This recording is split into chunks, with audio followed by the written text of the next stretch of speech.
was one question, that how do we make, it was on the Adivasis. We had Deepu's film on the Adivasis in Kerala. So the question, he was asking himself the question, why am I making a film on the Adivasis? Adivasis should be making films on themselves. So I think today we have women who are making films on women. And I think in that sense, I think women have to contend with so many, gatekeepers. One, you're speaking out from within the family, so you're dealing with the patriarchy of the family. Second level, you're dealing with the patriarchy of the community, the broader community. And then thirdly, you're dealing with the patriarchy of the political structure. And I think women are constantly in conflict, one is always being put as above the other. And I think both the films in that sense brought it out very, very sharply. Just now the film that we saw, which is Holy Rights, which talks of a very troublesome issue of triple talaq, which the Muslim community, Muslim women have been dealing with. But I think the context in which the law came into being, it was appropriated by a state that has become anti-Muslim, unfortunately. So what does it mean for a film like this to be made for women from within the community to articulate, this? And also, the film that you made, which is, and I really liked how you started off, saying that you were questioning it. The Fanek was a question, was a symbol of control, but at the same time, you're also engaging with how it gets transformed into a symbol of protest, against a state that has come down heavily on its own people, and militancy and all of that. So I think, yes, I think this has really opened up a lot of questions. And we have Deepa to help me. I think she's my partner in crime. She's a filmmaker, but also engaged with the women's movement as much as Safia Apa has been.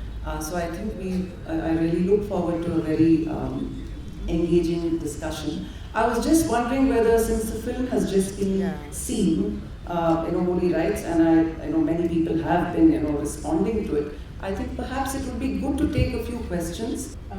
What I see there is a critical problem, like Madam said, the painful experience of Muslim men deserting their wives, using the idea of triple talaq. But the larger question, like Madam brought out, that the last slide you showed that it's the larger question of husbands deserting their wives. So, but the whole film becomes as if it's only the Muslim men who are deserting their wives. If they are getting 3 years punishment in jail, why don't it get extended to Hindu husbands who are deserting their wives? It should have been a similar law. Otherwise, it all looks like it's only the Muslim men who are deserting their wives, which may not be the truth at all. After watching both of the films, as Madhu said, what is that? Purusha Pradhana patriarchy, like any religion, from starting, it will be on the basis of both men and women, like for their good. They would have written or they would have said something that this is good for both of them or something like that. But after some time, it kept changing. Like if the leading person or the head of the family or someone who has the power to change that, he can say that it is not right. It is not right. It is something else. It was written something else. They said something else. Our elders said something else. For their convenience, they can change the law or not law. They can change things in both Hindu or Muslim religion or any other religion. But a woman who is not allowed to raise voice, maximum of the places. So she can't change anything to her convenience. Don't you think it is so pathetic that I just wanted to say this. I just wanted to keep this point. तो सबसे पहली बात तो ये कहूँगी मैं कि हर मज़हब में, जैसा कि अभी बच्ची ने कहा कि हर मज़हब में हम एक मेल डोमिनेटेड सोसाइटी में सांस ले रहे हैं। हर मज़हब में ये होता है कि औरतों की राय को पीछे रख के आदमी को आगे रखा जाता है, आदमी की राय को आगे रखा जाता है। और ये चीज़ जो है ये ज़ाहिर बात है कि औरतों को डिग्रेड करने के लिए होती है। तो हम नहीं चाहते कि औरतें डिग्रेड हों, उनको नीचा दिखाया जाए, کیونکہ ہمیں برابری کا حق ملا ہوا ہے. جیسا کہ ابھی آپ نے فلم میں بھی دیکھا کہ ہم جو لڑائی لڑ رہے ہیں وہ اسی بات کی لڑائی ہے کہ ہمارا جو برابر کا حق ہم کو ملنا چاہیے, وہ کسی بھی مذہب میں ہو, ہمیں برابر کا حق ملے, ہمیں عورتوں کو نچلے درجے پہ نہ رکھا جائے. تو اسی لیے یہ کوشش کی گئی. اور جیسا کہ آپ نے اس میں دیکھا کہ یہ ہم لوگوں نے جب گراؤنڈ لیول پہ کام کرنا شروع کیا تو ہم نے یہ دیکھا کہ عورتیں انسٹنٹ ٹرپل طلاق کی وجہ سے بہت زیادہ سفر کر رہی ہیں, ان کے ساتھ بہت زیادہ پریشانیاں پیش آ رہی ہیں. اسی لیے ہم لوگوں نے یہ کوشش شروع کی تھی کہ اس طرح کی طلاق کے اوپر بین لگنا چاہیے, کیونکہ اس میں بھی آدمی کو ہی وہ رائٹ مل گیا ہے کہ وہ جب چاہے عورت سے 3 بار طلاق کہے گا اور اس کو گھر سے باہر کر دے گا. ابھی آپ نے جیسا شاید ایک بات ہوئی تھی کہ 3 سال کی سزا جو رکھی گئی ہے, تو ہم یہ کہہ رہے ہیں کہ جب 3 بار طلاق کہہ کے عورت کو گھر سے باہر کر دیا جاتا تھا, وہ کس طرح رہ رہی ہے, کس طرح اپنے بچوں کو پال رہی ہے, کس طرح اپنا پیٹ بھر رہی ہے اور بچوں کا پیٹ بھر رہی ہے, اسے کسی کو کوئی مطلب نہیں تھا, نہ ہمارے مذہب کے ٹھیکیداروں کو اور نہ ہی ہمارے آدمیوں کو اس بات سے کوئی سروکار نہیں تھا کہ یہ اپنی زندگی کس طرح گزارے گی. لیکن جب 3 سال کی سزا قانون میں رکھی گئی تو اس بات پہ سب کو بہت زیادہ آبجیکشن ہوا کہ 3 سال کی سزا کر کے اس کو کرمنلائز کر دیا گیا. حالانکہ ہم بھی مانتے ہیں اس بات کو, کیونکہ ہم نے بھی یہ مانگ کی تھی, ہم لوگوں نے بھی یہ مانگ کی تھی کہ اس میں امینڈمنٹ ہونا چاہیے, اتنی لمبی سزا نہ ہو. لیکن اس میں اس سزا کو لے کے یہ ضرور کہا گیا کہ اگر آدمی 3 سال کے لیے جیل میں چلا جائے گا تو پھر عورت کس طرح رہے گی, اپنے بچوں کو کیسے پالے گی. تو یہ درد جو آدمی کے لیے ہوا کہ وہ 3 سال کے لیے سزا پائے گا, تو اس وقت تو یہ خیال آ گیا کہ عورت کس طرح جیے گی, اپنے بچوں کو کس طرح پالے گی. جب 3 بار طلاق کہہ کے اس کو گھر سے باہر کر دیا جاتا تھا, اس کو نکال دیا جاتا تھا, وہ کس طرح گھر اپنے بچوں کو پال رہی تھی, کیونکہ ظاہر بات ہے ایجوکیٹڈ نہیں ہے, نوکری نہیں کر سکتی, گھروں میں کام کر کے اپنے بچوں کو پال رہی ہے. تو اس وقت یہ درد کیوں نہیں ہوتا تھا. دوسری بات, جو مسلم پرسنل لا بورڈ نے بہت زیادہ, کیا میں بول سکتی ہوں زیادہ؟ ہاں آف کورس بولیے, آپ ہمارے خاص مہمان ہیں, آپ کو بولنا ہے. تو جیسا کہ آپ نے دیکھا پکچر میں کہ ہمارے جو مذہب کے ٹھیکیدار, میں ان کو ٹھیکیدار ہی کہتی ہوں, میں کبھی ان کو رہنما نہیں کہتی, راستہ دکھانے والا نہیں کہتی, کیونکہ وہ کبھی بھی ہم کو صحیح راستہ نہیں دکھاتے. وہ اپنی دکانیں چلا رہے ہیں, وہ بیٹھ کے اپنے آپ کو یہ سمجھتے ہیں کہ ہم مذہب کے ٹھیکیدار ہیں, ہم جو کہیں گے لوگوں کو ماننا ہوگا, ان کو ماننا پڑے گا. تو انہوں نے سب سے زیادہ غدر مچایا. تو ہم یہی کہتے ہیں کہ جب 1972 میں مسلم پرسنل لا بورڈ بنا تھا, اور وہ یہ کہہ کے بنایا گیا تھا کہ ہم شریعت کی حفاظت کریں گے. شریعت مینس مطلب جو بھی اسلام میں جو طریقے ہیں ہر چیز کے, اس کی ہم حفاظت کریں گے. لیکن انہوں نے خود سے اپنے بنا لیے, کیونکہ ہمارا جو قانون ہے وہ 1937 میں شریعہ اپلیکیشن ایکٹ کے نام سے بنا تھا, جس میں آدمی جب چاہے 3 بار طلاق کے طلاق دے سکتا ہے, جب چاہے 3 4 شادیاں کر سکتا ہے, مہر وہ جو مینٹیننس ہے وہ نہیں دے تو کوئی فرق نہیں پڑتا ہے. تو یہ تمام چیزیں اس میں 37 والے ایکٹ میں تھی. تو جس طرح ہم لوگوں نے یہ کوشش کی کہ اس کو ختم کیا جائے, اس میں کچھ امینڈمنٹ کیا جائے جو قرآن بیسڈ ہونا چاہیے. تو اس سے پہلے 1950 میں کچھ پروگریسو سوچ رکھنے والے لوگوں نے اس بات کی کوشش کی تھی کہ اس قانون میں امینڈمنٹ کیا جائے اور اس کو اس طرح بنایا جائے جو قرآن بیسڈ ہونا چاہیے. لیکن وہی ہمارے مذہب کے ٹھیکیداروں نے غدر مچایا, اور غدر مچانے کے بعد اس بات کو دبا دیا گیا, وہ آگے نہیں بڑھ پائے. اسی طرح جب شاہبانوں کا کیس ہوا 1986 میں جو قانون پاس ہوا, تو اس میں سپریم کورٹ نے تو یہ کہا کہ اس میں لمسم اماؤنٹ عورت کو دی جائے گی, اگر طلاق دیتا ہے آدمی تو اس کو لمسم اماؤنٹ دی جائے گی. لیکن بعد میں راجیو گاندھی نے اس فیصلے کو بدل دیا, اور وہ یہ ہوا کہ عورت کو یا تو آدمی اس کا خرچہ دے گا, وہ نہیں دے گا تو اس کے ریلیٹیوز دیں گے, اور اگر ریلیٹیوز بھی نہیں دیں گے تو وہ وقف بورڈ کے پاس جائے گی اپنے خرچے کا پیسہ مانگنے کے لیے. یعنی ایک کٹورا ہاتھ میں لے کے وہ سب جگہ بھیک مانگتی پھرے گی. تو اس قانون کو بھی بدل دیا گیا, دبا دیا گیا لوگوں کے آواز اٹھانے پر. اسی طرح انہوں نے یہ سوچا تھا کہ جیسے اب ہم لوگوں نے ٹرپل طلاق کو لے کے ٹرپل طلاق کو لے کے آواز اٹھائی ہے, تو ہم لوگوں کی آواز کو دبا دیا جائے گا. لیکن ہم لوگوں نے یہ سوچ کے رکھا تھا کہ ظلم کے بڑھتے ہوئے سر کو کچلنے کے لیے, ظلم کے بڑھتے ہوئے سر کو کچلنے کے لیے کوئی تو اٹھے گا قانون بدلنے کے لیے. تو ہم قانون بدلنے کے لیے ہم لوگ اٹھے تھے, اور اللہ کا شکر ہے کہ ہم اس میں کامیاب بھی ہوئے. تو اب हम लोगों की अभी पिक्चर अभी बाकी है, ये ट्रिपल तलाक को लेके हम लोगों ने ये किया है और उसमें हम लोग कामयाब भी हुए हैं। एक बहुत बड़ा अचीवमेंट है हमारे लिए कि हम इसमें कामयाब भी हुए हैं। आगे हमारी लड़ाई जारी है, जो हम इसमें एक से ज़्यादा शादी के ऊपर, निकाह हलाला को लेकर और मेंटेनेंस को लेके अभी आगे हम लोग और काम करना चाह रहे हैं, क्योंकि एक से ज़्यादा शादी की भी कोई आसानी से इजाज़त नहीं है, बल्कि इजाज़त है ही नहीं। लेकिन हमारे आदमियों ने उसको बड़ा फख्र का काम समझ लिया है कि हम तो एक से ज़्यादा शादी कर सकते हैं। तो इन चीज़ों के ऊपर भी हम लोगों की अभी लड़ाई आगे चलने वाली है और हम चाहते हैं कि हम इसमें भी कामयाब हों। और तो इससे ज़्यादा तो शायद नहीं बोलना है हम, लेकिन यहाँ बैठे हुए जो खासतौर से बच्चे जो हैं उनको हम एक मैसेज देना चाहते हैं। हम हर जगह लड़कियों को खासतौर से मैसेज देते हैं और लड़कों को भी देते हैं, क्योंकि देखिए हमें जो ट्रेनिंग घर से मिलेगी, हमें अगर ये बताया जाएगा कि हम बहुत सुपीरियर हैं तो हम हमेशा सुपीरियर रहेंगे और लड़कियों के साथ, अपनी बीवियों के साथ, औरतों के साथ हम वो बर्ताव करते रहेंगे जो सेकेंड दर्जे की को दिया हुआ है औरतों को।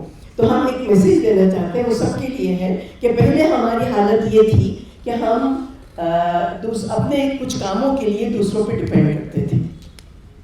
तो असल में क्या है कि मैं जब तक शेर नहीं सुनाऊं मेरा बात पूरी नहीं होती है। तो पहले हम दूसरों पे डिपेंड करते थे और उसमें हम ये कहते थे कि पीछे बंधे हैं हाथ मगर शर्त है सफ़र, पीछे बंधे हैं हाथ मगर शर्त है सफ़र, किससे कहें कि पाँव का कांटा निकाल दो। लेकिन अब हम ये कह सकते हैं, क्योंकि आप देखिए कि ट्रिपल तलाक को लेके ही पहले औरतें 3 बार तलाक कहा जाता था उनसे और वो बेचारियाँ चुपचाप अपने घर जाके बैठ जाती थी। लेकिन आज औरतें इतनी अवेयर हो गई हैं, उनमें समझ आ गई है। 7 औरतों ने जिनको तलाक दी गई थी उन्होंने सुप्रीम कोर्ट में याचिका दायर की थी। तो आज उनके अंदर इतनी अवेयरनेस आ गई है, वो इस बात को समझने लगी है कि ये हमारे साथ नाइंसाफ़ी हो रही है, हमें इसके खिलाफ आवाज़ उठाना है, हमें इसके खिलाफ कोर्ट तक जाना है।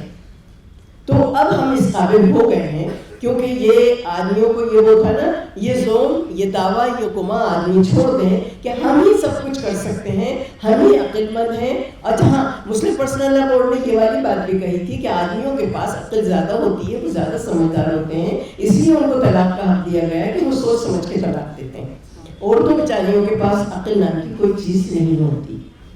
ये भी शायद हमारे ख्याल से हर मज़हब में ये चीज़ पाई जाती है कि औरतों के पास अक्ल नहीं होती। तो आगे जो हम ये बात कह रहे थे कि किससे कहें कि पाँव का कांटा निकाल दो, तो अब हम ये कह सकते हैं, क्योंकि अब हम इतने अवेयर हो गए हैं, हमें सब मालूम हो गया है, हम ये कह सकते हैं कि न हम सफ़र न किसी हमनशी से निकलेगा, न हम सफ़र न किसी हमनशी से निकलेगा, हमारे पाँव का कांटा हम ही से निकलेगा।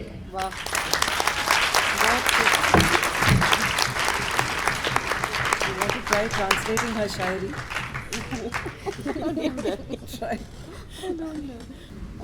I just want to ask you, Farha, that no, I want to say one thing, that I'm super happy to see young women documentary filmmakers and who are doing such excellent work, and also working within the communities that they belong to. And this is not an easy job. This is not an easy task, because as you make the film in the community, you are also challenged about your own identity, your own religious beliefs, your politics, and you can see in both the films what I thought was very wonderful, that you can see this challenge that the community is posing to the filmmakers, and they have included it in the film, for which I congratulate you. It's made the films more complex. But since we are on this film, and Farha, I would like to ask you, maybe you could share a little bit about your journey.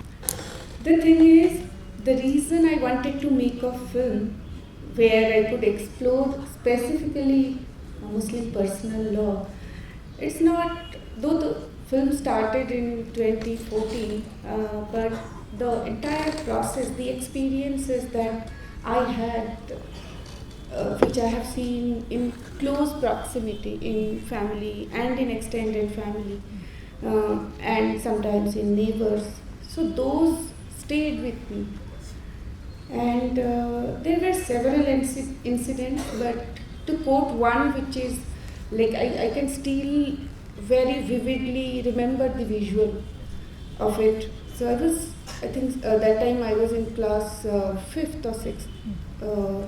And then one of my aunt, a distant aunt, they have a happy family, husband, wife and 2 sons. And we used to go to their house regularly, so we had a good bonding together.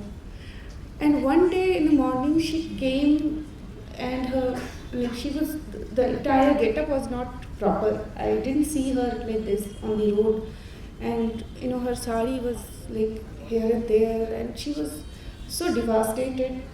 By the visual you can understand that. And she came, and my nani, my grandmother, she was sitting there, and this mommy, this aunt of mine, she came, and then she straight away, she fall on the floor, and she started crying. Mera sab barbaad ho gaya, main kya karu? And she cried for some time. And then, and my nani, she didn't know anything. She was asking her repeatedly, what happened, beta, kya hua? And after some time, she told that her husband gave her talaq twice. They were having a fight. It's a normal fight, family fight. He gave her talaq twice, and before he could pronounce it for the 3rd time, she ran up to him and put her hand on his mouth. And that's how the marriage was saved. So there are so many incidents like this, like not exactly this, but around triple talaq, around multiple marriage, and around remarriage, halala. So those were very,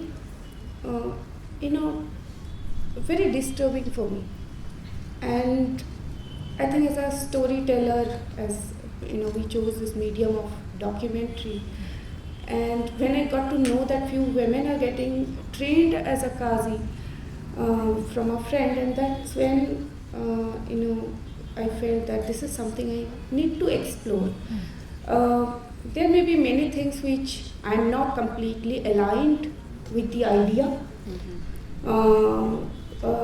but I have my own understanding. So every person has their own journey. So in my journey, I wanted to explore what they are trying to do, what these women are trying to see, and where is it's going. So that was it, and I need to thank you before saying anything. Invoking Justice was one of the film which was I watched it a couple of times for research, and you were so kind to share it with me and guide me and watch the rough cut and suggest me things, and thank you so much for that. Thank you for setting an example for all of us. And we know how hard it is to make film, especially as women, because we are in social norms not that privileged to follow a dream which is, again, I wouldn't say male preserved, but somehow it looks like that. It is. Say it. Okay, it's a male preserve. And there you have a filmmaker like Deepa, and whom we look up to, and what she has done and what she has been doing. That made our journey easier. When we are making a film right now, she has set an example long back. And that's what makes our life really, really easy. And thank you so much for being there.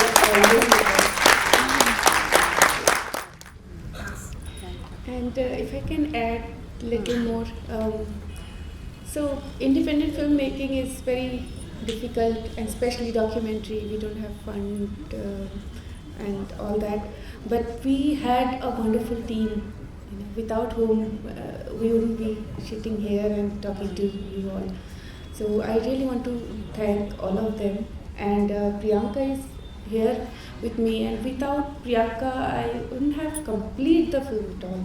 She came like an angel, and then she stood behind me, and she said, whatever you want to do, I believe in you, just do it. So I really want to thank the team I'm so happy to see that you have a woman producer. Because, you know, who else is going to produce our films? Right? Who is going to understand the urgency or why we want to make it or back you in that way? Huh? And I think it's great that you have a woman producer who shares your passion, your commitment to the project, to completing the project. And so you are very, very special, I want to tell you, because there are very few of you. There are very few women producers. And I think that if we want to bring more women into documentary or fiction film, unless we have women producers who then will deal with the money part, the financial part, all of that, right? We are not going to have women in cinema. So it is what I call an ecosystem. We need women producers, we need women technicians, we need women writers, and all this we have to support and promote. So for you, a very special hand. You are a very, very good. Farha and I are very old friends, and when Farha spoke to me about this subject, I really thought this is very interesting, and I believed in the subject. So after a point, there were questions raised that you are a Hindu, why are you making this film? Like you have nothing to do with it, just back out. But yes, like I told Farha, you just spoke to it. I believe in you. I believe in the subject. It talks about equality. It talks about educating women, and I think that it has no boundaries like religion or this caste, or it means anything. Why is there discrimination between Hindu and Muslim?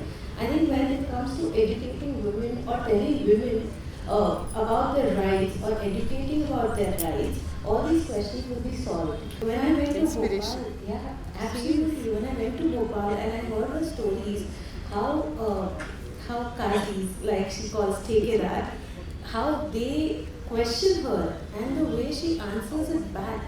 Hats off. I had not seen these kind of guts. So for me, just putting my trust in the film was like a little thing.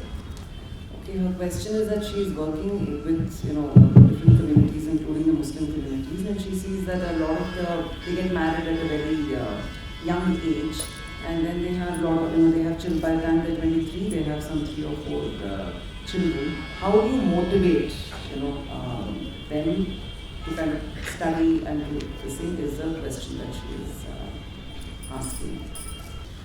My response to that was to say that we can't, if you're looking at child marriage or you're looking at, it happens across communities. It doesn't happen only within, Muslim communities. It happens amongst many communities, whether it's adivasis or, the poorer, with the diverse Hindu communities which are there. It happens in all communities. So we need to understand what are the structural and broader socio-economic reasons why that is happening.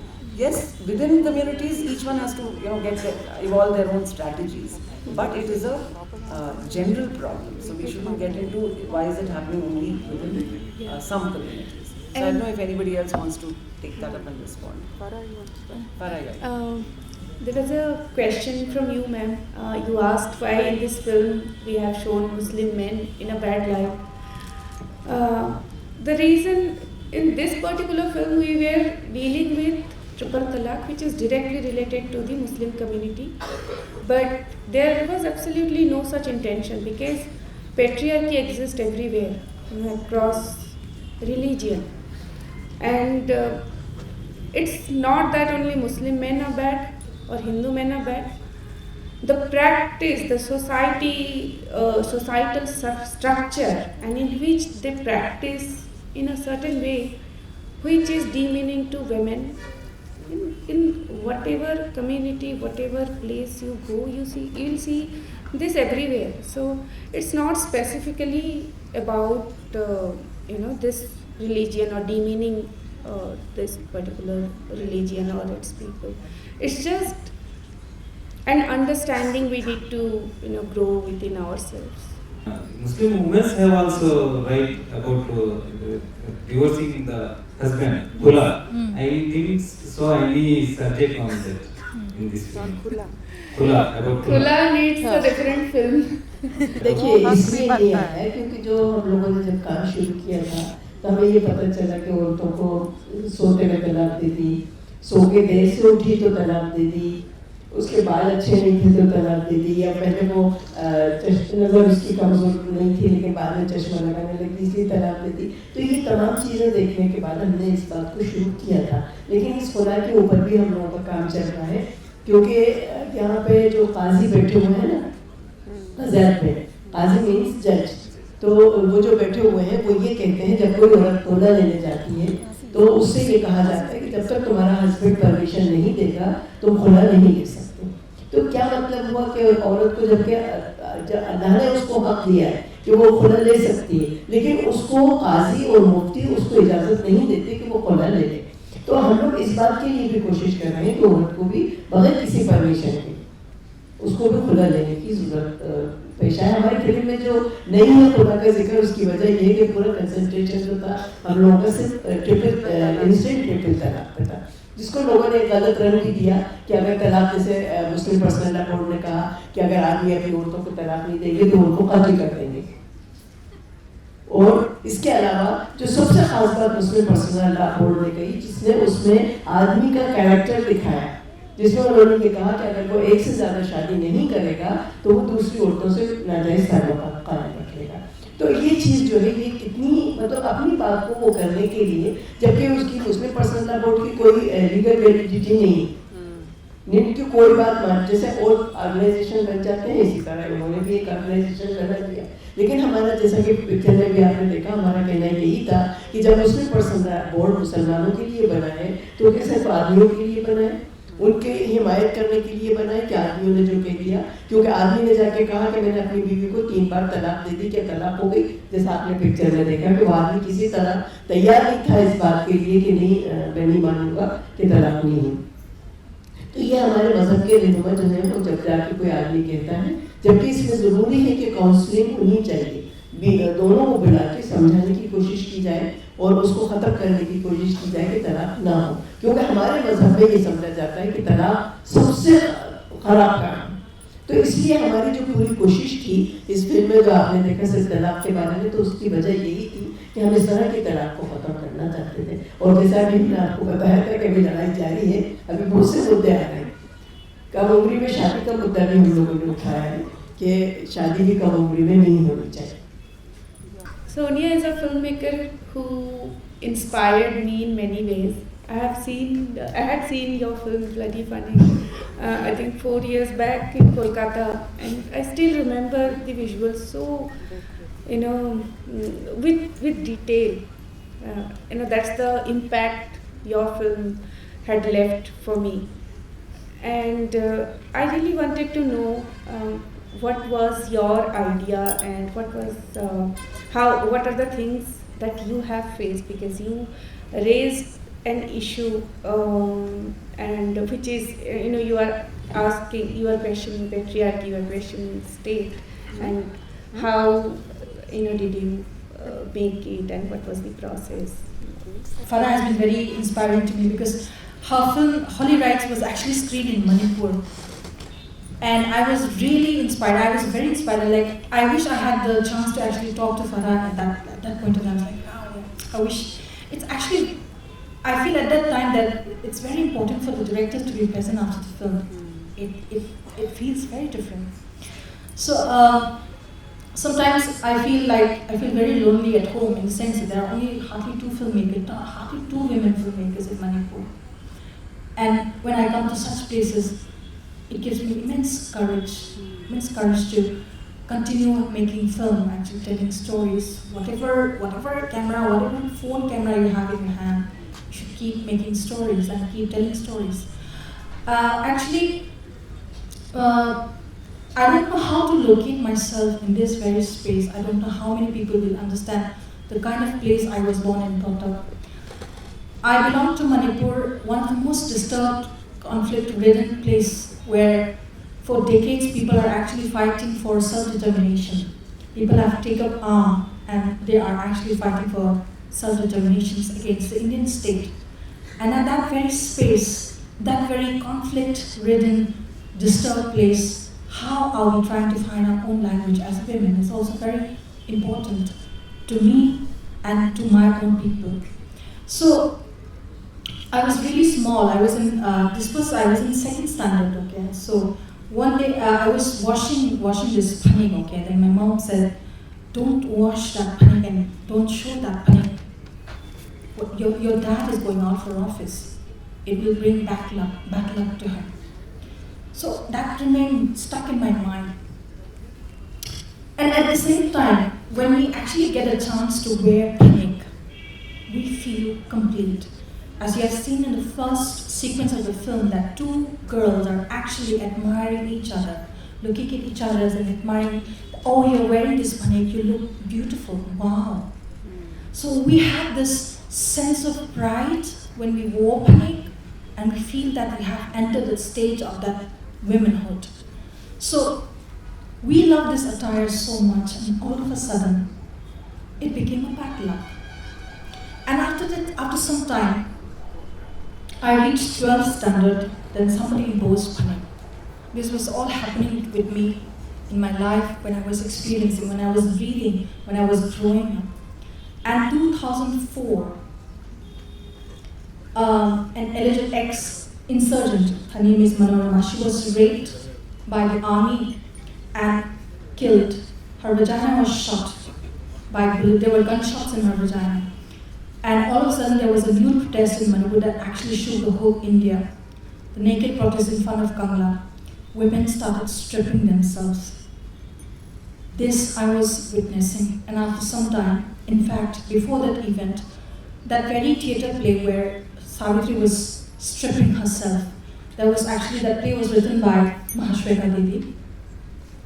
This was all happening in front of me, and I was thinking, what is happening? And this taboo, which was just like you and your aunt talking, you and your mom talking, that this is a taboo.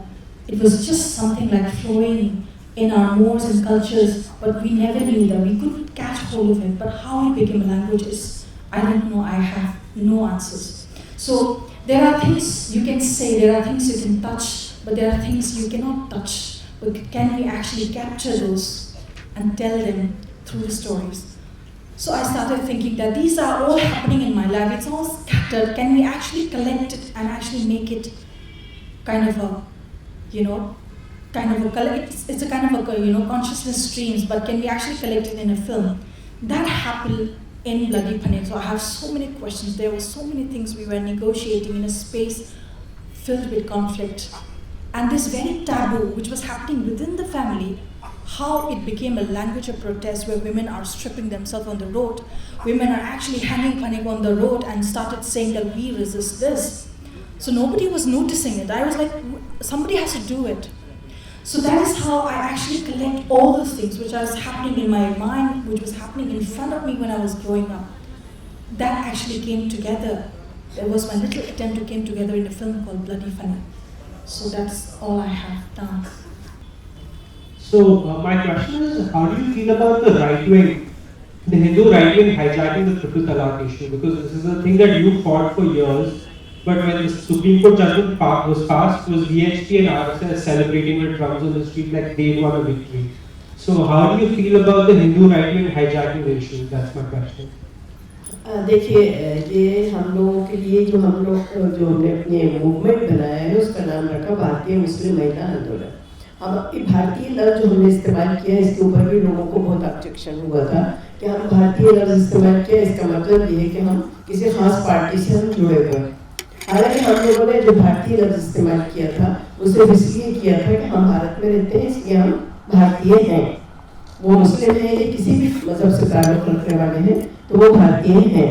और जैसे जब ये act पास हुआ तो उस ज़माने में भी ये कहा गया कि हम लोग जो है वो RSS के और BJP के और उसके लिए हम लोग काम कर रहे हैं और इस तरह का वो हुआ है। लेकिन देखिए, एक बात ये है कि जो कुछ भी हुआ वो हम लोगों ने कहा था कि इसको सियासत में नहीं लाना चाहिए, कि ये सियासत का मुद्दा नहीं है। ये औरतों की डिग्निटी का, उनके वक़ार का, उनकी इज्जत का, उनकी बराबरी का मामला है, इसको सियासत से न जोड़ा जाए। لیکن کئی پارٹیوں نے اس کو اس میں سیاست کا رنگ دے دیا تھا. اسی طرح جیسا کہ آپ کہہ رہی ہیں کہ RSS والوں نے مٹھائی بانٹی سب کیا, تو وہ ان کی ذہنیت یہ رہی ہوگی کہ ہم نے BJP نے اگر یہ پاس کیا ہے بل تو ہم اس کے لیے ہمیں خوشی منانا چاہیے. حالانکہ ہم یہ کہتے ہیں کہ کوئی بھی پارٹی, ہم لوگوں نے 2008 سے ہم لوگوں نے یہ لڑائی شروع کی تھی, جو اب جا کے ہم لوگوں کو اس کا رزلٹ ملا ہے. تو جب بھی ہم اس وقت کانگریس کی حکومت تھی تو ہمیں کسی بھی پارٹی سے ہمیں کوئی مطلب نہیں ہے, ہمیں اس پارلیمنٹ سے مطلب ہے جس پارلیمنٹ میں قانون پاس ہوتا ہے. تو وہ اس وقت کانگریس کی حکومت تھی جب یہ قانون پاس ہوا, BJP کی حکومت ہے, لیکن اب وہ اس کے پیچھے کیا وجہ ہو سکتی ہے یہ ہم بالکل نہیں کہہ سکتے کھل کے, کیونکہ دیکھیے اس کے لیے بھی ایک شعر پڑھوں گی میں. مصلحت آمیز ہوتے ہیں, مصلحت مطلب اس کے اندر کچھ نہ کچھ چھپا ہوا ہوتا ہے. تو مصلحت آمیز ہوتے ہیں سیاست کے قدم, پالیٹکس.